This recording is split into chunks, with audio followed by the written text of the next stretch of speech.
bertanya. Lalu kalau malu nanti Ustaz jalan. Tetap ini ya. Tanya Punya Ustaz aku jalan. ya. Ya. Mbak Heni?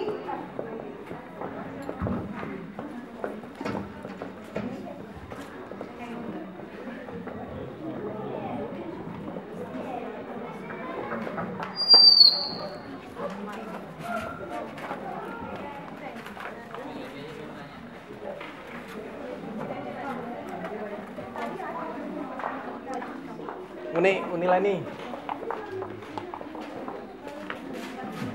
di tengah,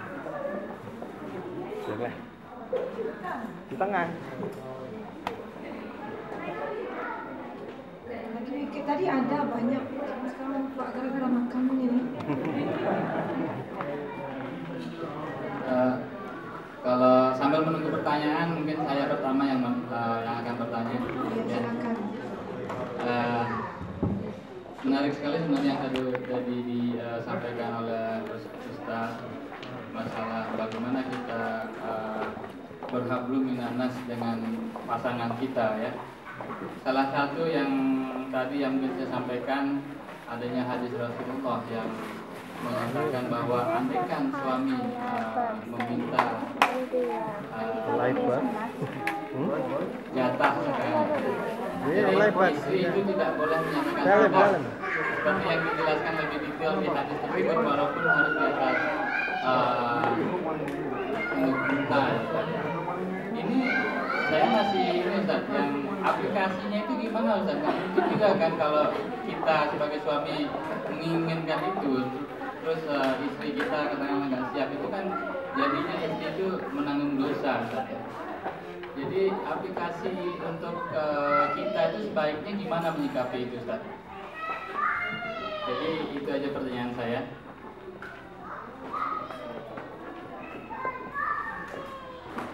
Alhamdulillah, sesi tanya jawab ini sudah diprovokasi, diramaikan oleh pertanyaan moderator tadi.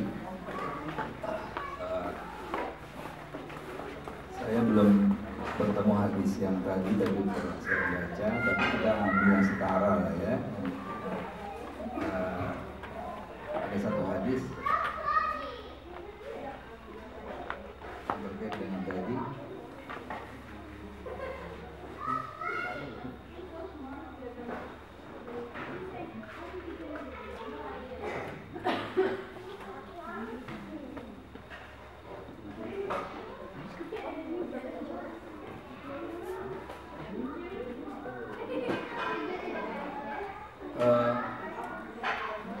Dari Atha bin Dinar al-Hadzali berkata, Rasulullah SAW bersabda, 3 golongan yang tidak diterima salatnya, kebaikannya tidak bisa naik ke atas langit, bahkan tidak melewati kepala-kepala mereka. Salah satunya adalah seorang wanita yang ketika diajak suaminya di malam hari ia menolaknya. Allah alam ya, saya belum periksa hadis ini derajatnya seperti apa. Tapi katakanlah misalnya hadis-hadis semacam ini ada lagi tadi, walaupun dia berada di dapur yang unta belum nampak di slide, katakanlah kita anggap hadis itu sahih, lalu bagaimana pula mempraktekannya? Kan sekali lagi yang perlu kita pahami, tidaklah mungkin satu pernikahan itu dilakukan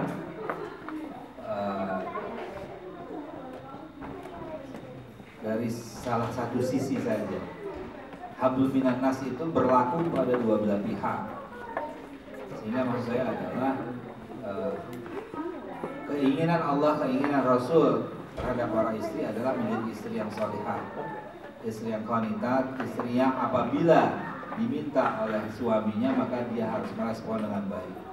Itu perintah Allah Rasul kepada para istri. Tapi kan perintah kepada suami juga banyak.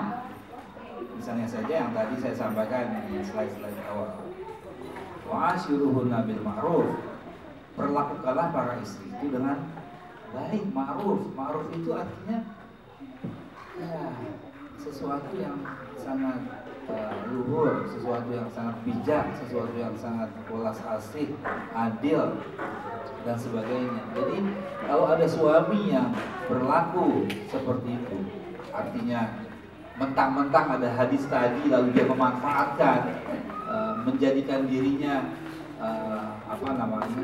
seperti raja yang harus selalu dilayani, kemudian juga bersikap otoriter, tidak tahu diri, tidak, bahasa Jawa tidak tepos liro gitu ya, tidak memandang bahwa istri misal sedang lelah, sedang sakit, berarti kan suami ini bukan suami yang baik, bukan suami yang bijak gitu. Nggak fair gitu. Ketika hal ini menjadi kebiasaan para suami, maka sang istri diberi hak untuk khulu, bukan sekedar menolak, tapi cerai, menuntut gugat cerai. Kalau misalnya suami keterlaluan, gitu. Dan itu terjadi di zaman sahabat. Artinya seorang istri diberikan keleluasaan untuk menolak suami yang arogan, suami yang tidak adil, suami yang tidak menjalankan hukum-hukum Allah, suami yang bahkan tidak bisa melaksanakan tugasnya sebagai suami dalam artian seksual. Itu istri berhak untuk menggugat cerai, khulu namanya. Walaupun putusannya di pengadilan.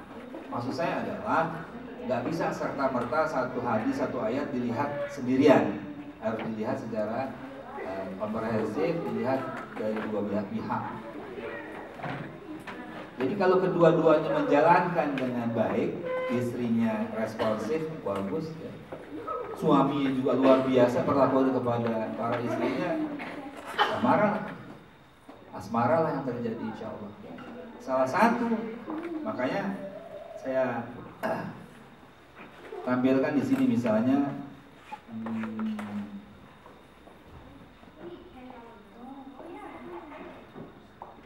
ada satu penelitian yang dilakukan oleh Kamal Sharawai tahun 2011 nih, di dalam satu bukunya terkait dengan masalah rumah tangga. Itu sebagian besar tidak terciptanya kebahagiaan, tidak munculnya sakinah mawaddah warahmah itu salah satunya adalah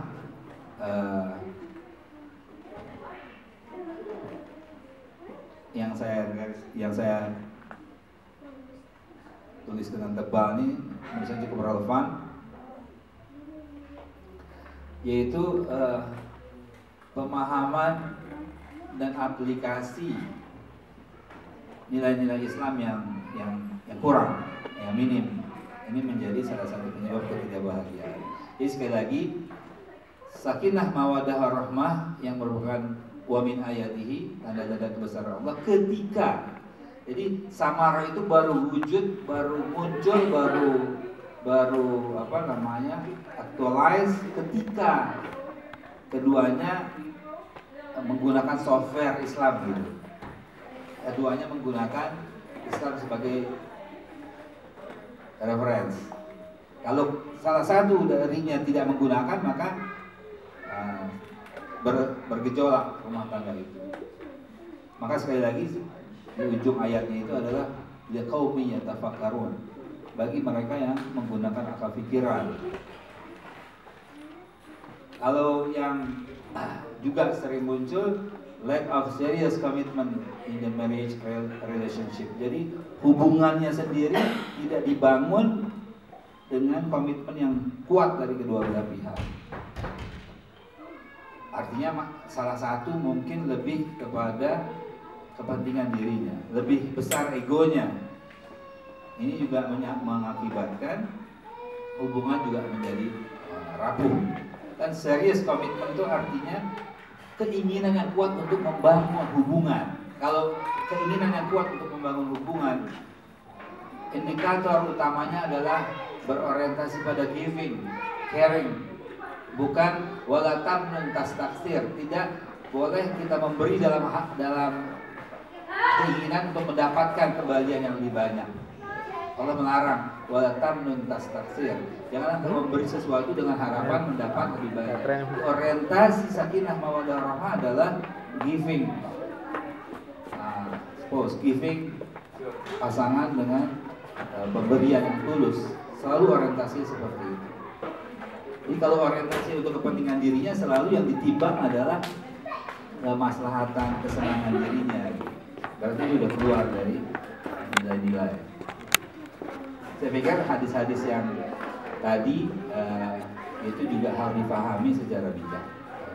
Makanya nggak lucu kalau sakinah mawaddah warahmah ini hanya berlaku pada pihak istri saja atau suami saja, nggak bisa. Karena esensinya azwaja, berpasangan. Jadi para suami janganlah memanfaatkan hadis-hadis Nabi sembarangan, kira-kira. Dan para istri cerdaslah ya. Kalau para suami meminta ini meminta itu, ya kita juga meminta para suami untuk berakhlak seperti Rasulullah SAW. Itu yang paling baik akhlaknya kepada istrinya. Saling. Terima kasih Ustaz, jelas. Silakan ibu-ibu, jangan malu-malu untuk bertanya. Atau bapak-bapak. Ibu-ibu dulu dah, ibu-ibu silakan. Biasanya ibu-ibu ini banyak pertanyaannya nih, terutama masalah ini.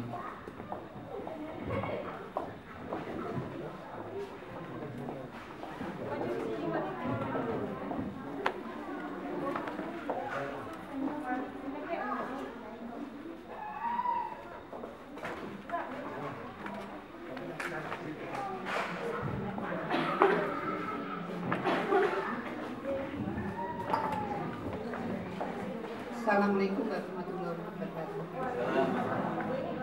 Terima kasih Bapak Ustaz atas waktunya diberikan kepada kami, dan saya sangat tertarik dengan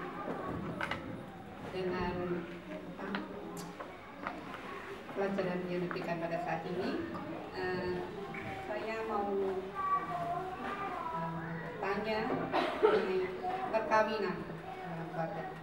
Memang perkawinan, tujuan dari perkawinan adalah untuk mendapatkan kebahagiaan baik di dunia maupun di akhirat. Dan untuk menjalin suatu perkawinan itu enggak mudah. Banyak sekali masalah-masalah kompleks di lingkungan kita, di dalam rumah tangganya, anak, istri, dan juga suami. Belum lingkungan lain sekitar, dan keluarga, laki-laki atau perempuan atau teman-teman. Nah, dalam perkawinan itu pada dasarnya kita perlu suatu musyawarah bersama. Seperti yang Bapak terangkan tadi, kita perlu juga suatu kepercayaan dan juga suatu kepercayaan dan saling mengerti satu sama lain. Bagaimana caranya kita untuk menuju ke arah itu, untuk saling mengerti dan saling memahami, saling percaya, semuanya kita saling mengimbangi. Jangan hanya dalam di satu sisi aja, seperti Bapak katakan tadi, hanya ibunya aja harus menerima apa yang Bapak maunya. Biasanya bapak-bapak itu egois ya, Pak ya. Apa aja dia kan bapak di sini sebenarnya. Terima kasih tuh Bapak. Ya, saya kira jelas juga Mbak Titi. Iya, ya itu tadi apa prinsip supaya kita bisa menyatu, bisa sama satu pikiran. Ya, Ibu, saya tangkap, alhamdulillah. Memang salah satu persoalan yang sangat sering diungkapkan oleh pasangan, lebih khusus dari kalangan ibu-ibu, adalah kurangnya saling pengertian. Sebenarnya ibu-ibu ingin mengatakan bahwa bapak-bapak kurang mengerti kami, begitu kira-kira. Masa? Ini pembahasan-pembahasan yang lazim dan banyak ditemukan di berbagai kasus. sebenarnya ada tayangan khusus ya, beberapa langkah yang bisa kita lakukan terkait dengan upaya menciptakan keluarga. Jadi kan gini urutannya, kita ini kan sekarang membahas prinsip-prinsip. Sesi berikutnya ini masalah faktor eksternal ya. Sesekali kita bicara internal. Maka kalau ada waktu nanti akan saya sampaikan beberapa poin menuju kepada hubungan rumah tangga yang asmara. Ada paling nggak saya buat ada 6 langkah tuh. 6 langkah ini penting untuk kita lakukan bersama-sama. Tapi setidaknya pada kesempatan yang terbatas ini nanti sisanya akan saya sampaikan mungkin setelah saya di menjelang maghrib nanti mungkin mudah-mudahan ada waktu setengah jam. Jadi yang pertama itu kita rujuk saja pada apa yang disampaikan Allah Subhanahu wa taala seperti yang tadi saya sampaikan. Yang pertama kita memahami bahwa suami dan istri, laki dan perempuan itu berbeda. Walaisa dzakaru kal unsa, bahwa wanita dan laki-laki itu berbeda. Dan ternyata antara laki-laki dan wanita memang berbeda. Berbeda banyak hal, nanti akan dipaparkan pada sesi yang bentar lagi istri saya. Dari perbedaan itu potensi konflik, potensi tidak harmonis sangat besar. Nah, bagaimana caranya meminimize konflik-konflik tadi? Kalau menghilangkan tidak mungkin, tapi meminimize. Maka Allah memberikan satu kata kunci. Ya, kita rujuk pada ayat yang tadi kita sempat tayangkan. Inna khalaqnakum min dzakarin wa untha wa ja'alnakum syu'uban wa qabaila lita'arafu. Jadi kata kunci yang pertama, asal keduanya memang berminat dan berniat untuk membangun rumah tangga, memiliki komitmen yang kuat, cuma nggak tahu caranya bagaimana, maka kita rujuk saja ayat. Tapi kalau salah satu sudah tidak punya keinginan, repot. Ya. Maka li ta'arufu, ta'aruf itu artinya saling mengenal berbagai perbedaan, saling mengenal background, pola berpikir, harapan-harapan yang disukai, yang dibenci, style, gaya, kepribadian itu harus saling mengenal. Maka dalam tahapan perkawinan nanti akan ada yang disebut tahapan transformation. Transformation itu antara laki-laki dan wanita yang tadinya tidak saling mengenal, ketika berada pada mahligai rumah tangga, perlahan-lahan tapi pasti mereka akan saling menyesuaikan diri. Bahkan pada beberapa kasus, dan saya memperhatikan banyak sekali, kesamaan itu lama-lama akan terbangun, termasuk sampai pada kesamaan wajah. Pasangan-pasangan tertentu saya coba memasang-masangkan beberapa pasangan yang saya kenal saja ya. Ada beberapa gitu, saya lihat lama-lama ketika udah puluhan, udah 10, 15, 20 tahun mirip, jadi seperti kakak adik gitu. Itu dari wajahnya saja sudah, Allah alam, ini cuma perkiraan subjektif saja. Beberapa teman saya itu setidaknya di tempat tinggal saya lihat paling nggak ada 15-20 pasangan, saya mirip gitu. Wajahnya seperti kakak adik, Allah alam. Ya. Jadi ta'aruf ini penting. Nah, dalam beberapa sesi yang sudah kami lakukan, kita coba jajaki sejauh mana bapak-bapak mengenal ibu, sejauh mana ibu mengenal bapak-bapak. Kalau ada waktu nanti kita coba lihat. Kalau nggak ada waktu ya mungkin di lain sesi barangkali. Allah alam. Jadi kunci pertama ta'aruf saja dulu. Nanti kedua, ketiga, keempat saya jelaskan di sesi berikutnya, mudah-mudahan setengah jam nanti bisa sempat insyaallah. Terima kasih. Silakan pertanyaannya disimpan dulu ibu-ibu. Kita akan lanjut dengan materi berikutnya yang akan disampaikan oleh Ustazah. Alokasi waktu kira-kira 45 menit ya. Mungkin habis itu kita akan perbanyak tanya jawab. Silakan ibu-ibu di list dulu pertanyaannya biar nanti lebih interaktif workshop kita. Silakan menilai ini untuk memandu acara ini.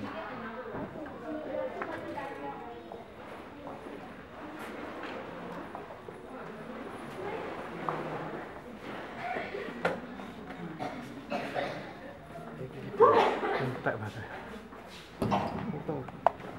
Oke, mari kita ucapkan selamat datang kepada ustazah kita yang akan menyampaikan judulnya hambatan